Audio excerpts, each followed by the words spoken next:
Jatend migao mar teko Opiyo Wandayi okwayo Kenya mondo onya kwe kindeni ma weg nyamburko mating'o jowuoth bago ng'anyo ka gikwedo nengo manyien mar mauta e pacho ka. Koloso e kaunti ma Wajir, Wandayi okoni piny owacho medo keto kenge mag neno ni fuong'ruok oyudore e wi nengo mauta, ka bende okoni joma ng'anyo nyaka nya kwe.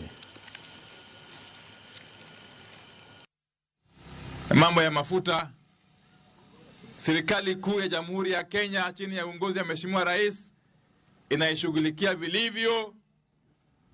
Tunaomba utulivu na amani idumishwe, na nashukuru sana wananchi wa Wajir pamoja na Northern Kenya kwa jumla kwa kudumisha amani na utulivu licha ya matatizo au changamoto ambazo tuko nazo kuhusu mambo ya mafuta. Nataka kuhimiza watu wote wa Kenya ambao wamekerwa na hili jambo ya kwamba wawe na subira, serikali kuu inaishughulikia.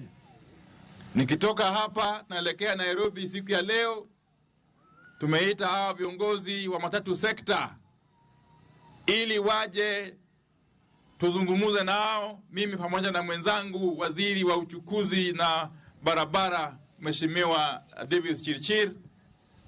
Tuwasikize, tusikie wako na malalamishi aina gani, na tujadiliane ili tujue kwamba tunaweza enda mbele tukifanya mambo gani, tukiwa tumeshirikiana pamoja. Hiyo ndio njia ambayo tutaweza kusuluhisha tabu au shida ambazo zinatukumba kama wananchi na kama nchi ya Kenya.